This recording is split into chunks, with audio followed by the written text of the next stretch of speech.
बिस्मिल्लाहिर्रहमानिर्रहीम। डिप्रेशन एक बीमारी नहीं बल्कि अनजाने में बन जाने वाली एक आदत है जिसको हम बआसानी ख़त्म कर सकते हैं, इस आदत को हम छोड़ सकते हैं।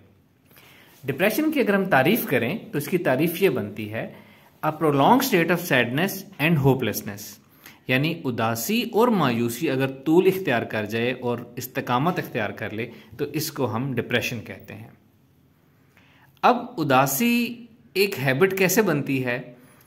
जो लोग उदास होते हैं वो अनजाने में अपने आप को हिप्नोटाइज करके अपनी वक्ती उदासी को मुस्तकिल यानी डिप्रेशन बना लेते हैं। हिप्नोसिस कैसे किया जाता है? हिप्नोसिस में लाशऊर को यानी सबकॉन्शियस माइंड को प्रोग्राम किया जाता है एक खूबसूरत जहनी कैफियत जिसको हम ट्रांस की स्टेट या अल्फा स्टेट ऑफ माइंड कहते हैं, उस कैफियत में ले जाके जहन को प्रोग्राम किया जाता है और हमारा लाशऊर हमारी ज़िंदगी को उस प्रोग्रामिंग के मुताबिक चलाना शुरू कर देता है। हिप्नोसिस की दो किस्में होती हैं। अगर एक थेरेपिस्ट किसी दूसरे को हिप्नोटाइज करे तो इसको हिप्नोथेरेपी कहते हैं, जबकि अगर कोई शख्स खुद अपने आप को हिप्नोटाइज करे तो इसको सेल्फ हिप्नोसिस कहा जाता है। हिप्नोसिस कैसे किया जाता है? इसकी 3 स्टेप्स हैं, 3 स्टेजेस हैं या 3 शराइत हैं। सबसे पहली शर्त है अल्फा स्टेट ऑफ माइंड हासिल करना या ट्रांस की कैफियत हासिल करना। ये एक पुरसकून जहनी कैफियत का नाम है जिसमें हमारे शऊर और लाशऊर का एक खूबसूरत लिंक बन जाता है और उस कैफियत में जो सोचते हैं, जो बोलते हैं, जो कहा जाता है वो सीधा लाशऊर में जाकर प्रोग्राम हो जाता है। दूसरी शर्त है एक ख़ास स्क्रिप्ट का होना और उसको इस्तेमाल करना। स्क्रिप्ट का मतलब है कुछ अल्फाज का मजमूआ, कुछ फ़िक्रों का मजमूआ या एक पैराग्राफ जिसमें मखसूस अल्फाज या फ़िक्रे हमने लिखे हुए होंगे, उसका होना दूसरी शर्त है जिसको इस्तेमाल करके हिप्नोटाइज किया जाता है। तीसरी चीज़ है रेपिटिशन, यानी उस स्क्रिप्ट को, उसके अल्फाज को दोहराना, सोच के ज़रिए दोहराना या अल्फाज के ज़रिए दोहराना। ये 3 शराइत जब की जाती हैं तो हिप्नोसिस हो जाता है। हिप्नोथेरेपी भी इसी तरह होती है, सेल्फ हिप्नोसिस भी इसी तरह किया जाता है। अब ये जो अल्फा स्टेट ऑफ माइंड है ये हमारी ज़िंदगी में कुदरती तौर पर हमें रोज़ाना 3 औकात में हासिल होती है।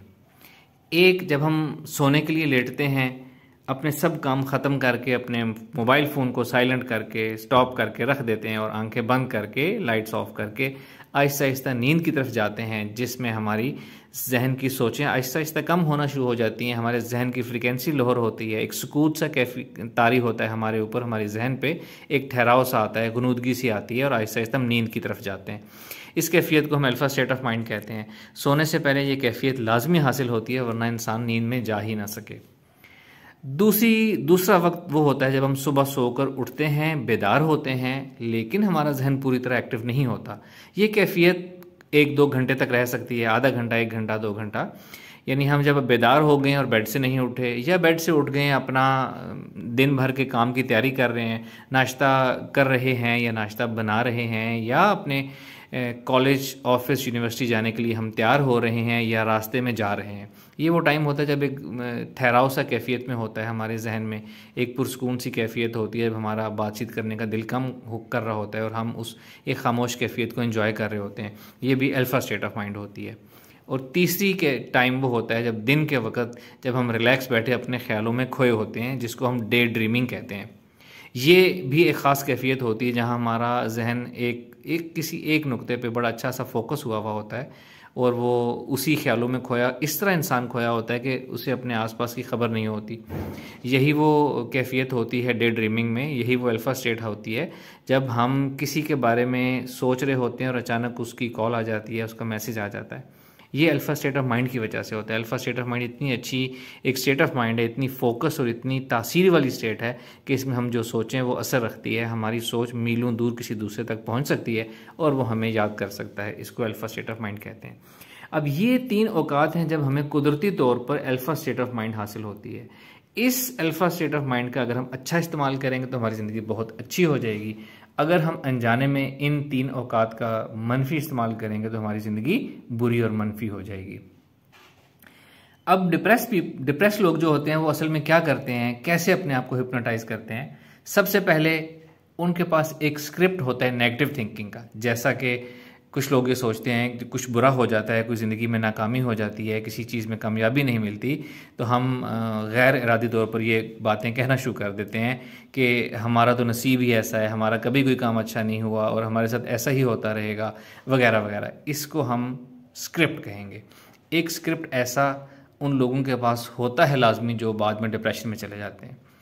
दूसरी बात, हिप्नोसिस की दूसरी शर्त वो इस तरह पूरी करते हैं कि वो इस स्क्रिप्ट को बार बार सोचते हैं, ओवर थिंक करते हैं, इन्हीं फ़िक्रों को बार बार सोचते हैं, मुख्तलिफ अल्फाज चेंज करके, नाम चेंज करके, वाक़यात से लिंक करके, कैफियत से लिंक करके। तो ये ओवर थिंकिंग यानी रेपिटिशन होगी, सेल्फ डेलिब्रेशन होगी, हिप्नोसिस की दूसरी शर्त पूरी होगी। और तीसरी शर्त हिप्नोसिस की वो ऐसे पूरी करते हैं कि दिन के 3 औकात में जब हमें कुदरती तौर पर अल्फा स्टेट ऑफ माइंड हासिल होती है, इस वक्त भी वो लोग उसी स्क्रिप्ट को सोच रहे होते हैं और डेलिब्रेट कर रहे होते हैं। यही वजह है कि उनका लाशऊर प्रोग्राम हो जाता है और उनकी वक्ती सैडनेस को मुस्तकिल मायूसी या डिप्रेशन बना देता है। इस तरीके से लोग अनजाने में अपने आप को हिप्नोसिस करके डिप्रेशन का शिकार होते हैं। अब हम ये देखेंगे कि अगर हिप्नोसिस करके इस तरह डिप्रेशन हो जाता है तो इसका सोल्यूशन क्या है, इसका हल क्या है। हल भी इसका हम इसी कैफियत से निकालेंगे, यानी कि हम एक रिवर्स प्रोग्रामिंग करेंगे, एक पॉजिटिव स्क्रिप्ट बनाएंगे और अल्फा स्टेट ऑफ माइंड में उसको यूज़ करेंगे और उसको दोहराएंगे, रिपीट करेंगे, तो रिवर्स प्रोग्रामिंग हो जाएगी या मुस्बित प्रोग्रामिंग हो जाएगी। अब ये स्क्रिप्ट कैसा होना चाहिए, ये मैंने कुछ अल्फाज इसके लिए लिखे हैं। फॉर एग्जाम्पल, हम इस तरह के अल्फाज इस्तेमाल करेंगे कि मेरी ज़िंदगी में सिर्फ ये 2-3 ही नाकामी और बुरे वाक़यात हैं, बाकी मेरी ज़िंदगी बहुत अच्छी और मुस्बित है। और ये वक्ती नाकामी हर एक की ज़िंदगी में होती है, ये ज़िंदगी का हिस्सा है। इसलिए मैंने अब से अपनी ज़िंदगी के मुस्बत पहलुओं पर अपनी तवज्जो मरकूज़ रखनी है और अपनी ज़िंदगी को बेहतर से बेहतर बनाने की प्लानिंग और इस पर अमल करना है। ये एक जनरल अल्फाज है, ये एक थीम है। इस तरह की थीम के ऊपर एक स्क्रिप्ट होता है। आप इसको अपने अल्फाज में भी यही स्क्रिप्ट रीफ्रेज करके बना सकते हैं। इस स्क्रिप्ट को आपने यूज़ कैसे करना है डिप्रेशन से निकलने के लिए, कि सबसे पहले आपने अल्फा स्टेट ऑफ माइंड का फ़ायदा उठाना है, उसको आइडेंटिफाई करना है कि आपको कब कब अल्फा स्टेट हासिल है। जैसा कि मैं पहले बता चुका हूँ, उस अल्फा स्टेट का आपने इस्तेमाल करना है जिसमें आप एक relax mind and body state में होंगे, अपनी आंखें बंद करेंगे, बैठ जाएंगे, टेक लगा लेके या लेट जाएंगे और आंखें बंद करके अपने आप को मुखातिब करेंगे। और अपने आप को मुखातिब करने के बाद ये स्क्रिप्ट अपने आप को कहेंगे, सुनाएंगे नहीं, अपने आप को कहेंगे, अपने आप को मुखातिब करके अपने आप को समझाएंगे। और जब भी एक वक्त में आप ये काम करेंगे तो ये स्क्रिप्ट उस अल्फा स्टेट में 7 दफ़ा आपने अपने आप को मुखातिब करके कहना है, समझाना है या दोहराना है। और ऐसा आप 2 हफ्ते तक करेंगे, यानी कि एक आप सोने से पहले करेंगे, एक आप उठने के बाद करेंगे और एक दिन में जब भी आपको अल्फा स्टेट हासिल होगी आप ये करेंगे। 14 दिन आपने इस तरह गुजारने हैं। और अगर आप 14 दिन इस तरह इसी तरतीब से ये काम, ये स्क्रिप्ट अपने आप को कह के दोहरा लेंगे तो आपके लाशऊर में पॉजिटिव प्रोग्रामिंग हो जाएगी और आपका डिप्रेशन हमेशा हमेशा के लिए ख़त्म हो जाएगा। एक दूसरी दुनिया की बात रह जाएगी। आपको लगेगा कि आपको कभी डिप्रेशन था ही नहीं और ये क्या, अपने आप पे आप हंसेंगे कि मैं कैसी ज़िंदगी गुजारता रहा हूँ पहले। और आखिर में सबसे अहम बात, इस अमल को करने से आप डिप्रेशन से तो शर्तिया गारंटेड निकल आएंगे इंशाअल्लाह ताला। लेकिन आपने उसके बाद भी एक काम करना है कि आपने अपने फारिग औकात, ख़ासतौर पे अपने अल्फा स्टेट ऑफ माइंड के जो औकात हैं उनके लिए कोई मुस्बत मसरूफियत तलाश करनी है। ख़ास तौर पे अपनी मेंटल एक्टिविटी के लिए, अपनी सोच विचार के लिए, चाहे आप किताबें पढ़ें, चाहे आप कोई अपनी फ्यूचर ज़िंदगी की प्लानिंग करें, चाहे कोई भी आप थॉट प्रोसेस करें, कोई इंटेलेक्चुअल, कोई फ़िलासफ़िकल, कुछ भी करें, अपनी तन्हाई को चेंज करें, अपनी महफ़िल को बनाइए, महफ़िल तब्दील करें, अपने लिए एक्टिविटी ऐसी तलाश करें कि आपका अल्फा स्टेट ऑफ माइंड वाला वक्त जो है, आपकी सोचें जो हैं उनको एक डायरेक्शन मिलती रहे और एक पॉजिटिव डायरेक्शन मिलती रहे। वरना खुदा न खास्ता आप फिर वापस आ सकते हैं। अगर आप इस टाइम में फारिग रहेंगे और कुछ सोचने को, कुछ करने को नहीं होगा तो खाली जहन, हमें पता है, शैतान का घर होता है। आपकी ओवर थिंकिंग स्टार्ट हो सकती है, नेगेटिव थिंकिंग स्टार्ट हो सकती है और वही सारी रीप्रोग्रामिंग, मनफी प्रोग्रामिंग हो सकती है जो हमें डिप्रेशन की तरफ ले जाती है। This is all about today's lecture. Thank you very much.